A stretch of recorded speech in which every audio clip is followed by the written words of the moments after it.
ଟଙ୍କାର ଭୋଗ ଲଗେଇବି ଠାକୁରଙ୍କ ପାଖରେ। ଆପଣମାନେ ଚିନ୍ତା କରନ୍ତୁ 1971 ମସିହାରେ 50,000 ଟଙ୍କାର ଭେଡୁ କେତେ? ଯେତେବେଳେ ଆସିକି ବଡପଣ୍ଡାକୁ ଏକଥା କହିଲେ ମୁଁ ପ୍ରଭୁଙ୍କ ପାଖରେ 50,000 ଟଙ୍କାର ଭୋଗ ଲଗେଇବି, ପଣ୍ଡା ଆଶ୍ଚର୍ଯ୍ୟ ହେଇଗଲେ। କହିଲେ ପ୍ରଭୁଙ୍କ ପାଖରେ ଏମିତି କଣ ଭୋଗ ଲାଗିବ? 50,000 ଟଙ୍କାର ଭୋଗ ମୁଁ କଣ ପ୍ରଭୁଙ୍କୁ ଦେବି? କଣ ଭୋଗ ସିଏ ଲଗେଇବେ? ବଡପଣ୍ଡା ଅଧିଆ ପଡିଲେ ପ୍ରଭୁଙ୍କ ପାଖରେ। କହିଲେ ହେ ପ୍ରଭୁ, ମତେ ସ୍ୱପ୍ନାଦେଶ ହଉ, ଆପଣ କଣ ଚାହାନ୍ତି? କଣ ଭୋଗ ଲଗେଇବେ?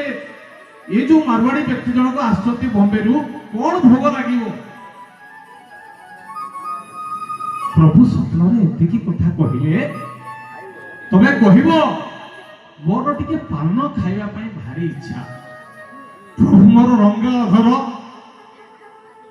ଗଜମତି ପାନ ଟିକେ ପ୍ରଭୁ ଖାଆନ୍ତି। କଥାରେ କଥାରେ ହସି ଦିଅନ୍ତି।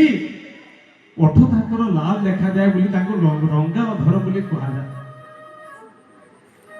ପ୍ରଭୁ କି ପାନ ଖାଇବେ? ଗଜମତି ପାନ। ଆପଣ ମାନେ ସମସ୍ତେ ଜାଣିଥିବେ ଗଜ ମାନେ ହାତୀ। ହାତୀର ମୁଣ୍ଡରେ ଗୋଟେ ପ୍ରକାର ଭସ ଥାଏ, ଯାହାକୁ ଆମେ ଗଜମତି ପାନ ବୋଲି କହୁଛନ୍ତି। ସିଏ ନେପାଳର କଥା।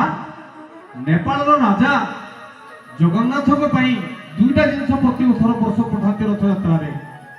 ଗୋଟେ ହେଲା ଗଜମତି, ଆଉ ଗୋଟେ ହେଲା ମୁଗନାଭି କସ୍ତୁରୀ। ଆମର ଏଠି ଭାରତରେ ମିଳେନି, ନେପାଳରୁ ସେ ପଠାନ୍ତି।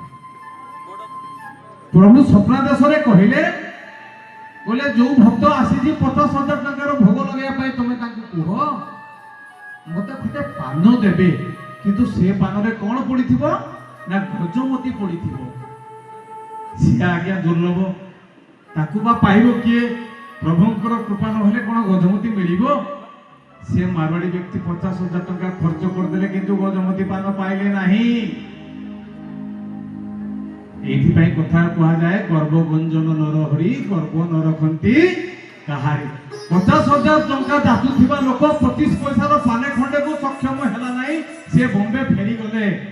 ଆଉ ଥରେ ସେ ପ୍ରଭୁ କାଳିଆ ଠାକୁରଙ୍କ ପାଇଁ ହାତ ଉଠେଇକି ସମସ୍ତେ ଜୋରେ କହନ୍ତୁ, ଜୟ ଜଗନ୍ନାଥ ସ୍ୱାମୀ କି। ଏମିତି ହତିଆ ନତିଆ